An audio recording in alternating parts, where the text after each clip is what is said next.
who's come from near and far to participate in the wedding celebration tonight. So in addition to everyone who lives here in Chicago and the surrounding area, we have family, friends, and wedding party members here from, and I apologize if I missed them because I tried to find out today where everybody was from.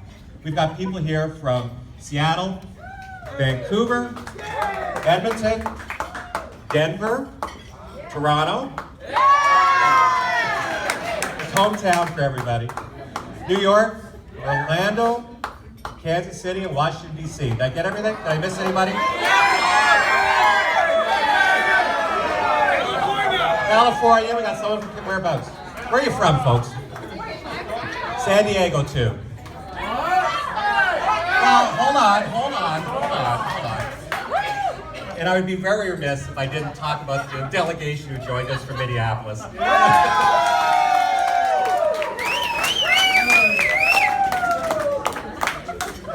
Thanks for coming and joining us this evening. Also, before we get started, I'd like to recognize my beautiful, extremely patient, and some people say long-suffering wife, Marlene. Some people?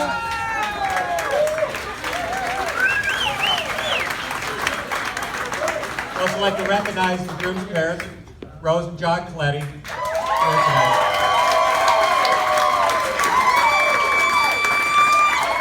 I just want to take the opportunity to thank you for the wonderful welcome dinner last night we had. Thanks for having us. Thank you.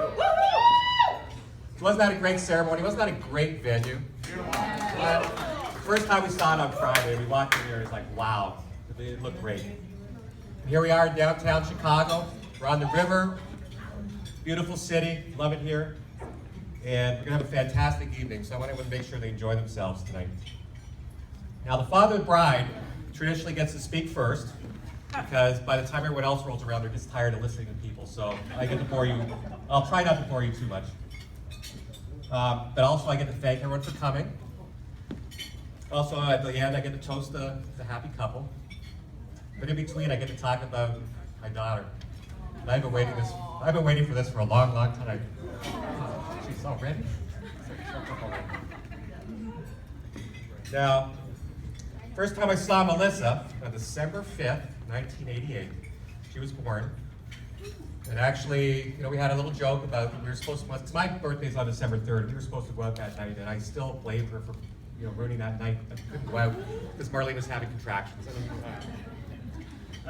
But, the moment of her birth, though, we had a little bit of idea what Melissa was going to be like in life. Because, I don't know if everyone knows this, but she was 3.5 weeks overdue. 3.5. She was bound and determined to stay where she was. She liked it. It was nice and warm, I'm sure, dark and cozy in there. Well, don't give me that look. Okay, I got 2 daughters. I got to face this one.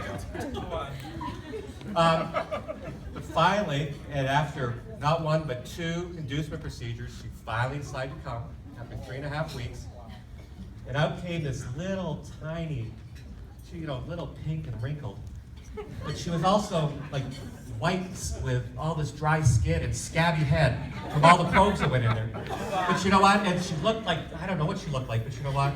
I saw my first look and she was the most beautiful thing I'd ever seen in my life. Really was. And ever since that time, she took all that time and she stayed in there. She's been bound and determined to do her things her own way. Right from the beginning, I knew how very smart, perceptive she was. So there was a time when she was 3 years old, and she and I were out running errands one day. And we were driving along, and she was strapped firmly in her seat in the back. And some guy, pulled up in front of me and cut me off. And I said, oh my God, what a jerk. And, she said, Daddy, what's a jerk? And I said, well, the guy wasn't driving very well, he cut me off. And I had to slam on the brakes, and she thought for a minute, and all of a sudden this little voice in the back seat pipes up, is that what them that Mommy calls assholes?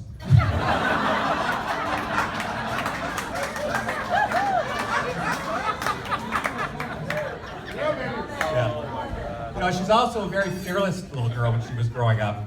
I remember our first trip to Disney World, and I love going on rides. Marlene doesn't go on rides. Danielle was too little at the time, so I took Melissa. Now, she barely made all those lines on the rides. And we're not talking about like, Alice in Wonderland teacup kind of rides. She wanted to go on I took her on the rides, like Space Mountain, the log flume, the Thunder Railroad, and the best one of all, the Tower of Terror. Remember that? Tower of Terror?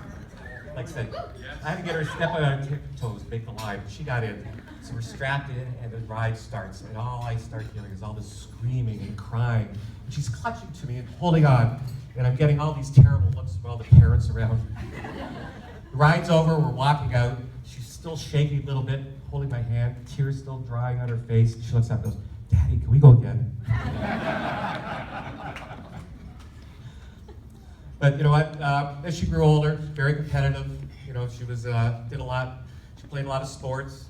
She's a whole bunch of them. Started off with softball, played some basketball, did a little cheer. Was it the cheer dancing? Was it that for about a year? Did a little bit of that. Then moved into soccer and volleyball. She played all different levels. She played intramurals, then traveled, played club, and even played varsity volleyball. And then did very well. I mean, the teams both in Florida and up here went to states every year. Unfortunately, the Faubert gene caught up, and I'm the tallest one almost in my family, so you can see that kind of cut into her athletics. So she had to stop the athletics after high school. Melissa was also a very smart young lady. Progressed academically. She did extremely well. Every year got numerous awards. She went through every grade. Ranked top 10 in her high school graduating class, made dean's list at school, got scholarships. Then she continued her studies to fulfill a lifelong dream that she had of hers. And even since she was little, she always wanted to be a doctor, and she did that. So after 2 years ago,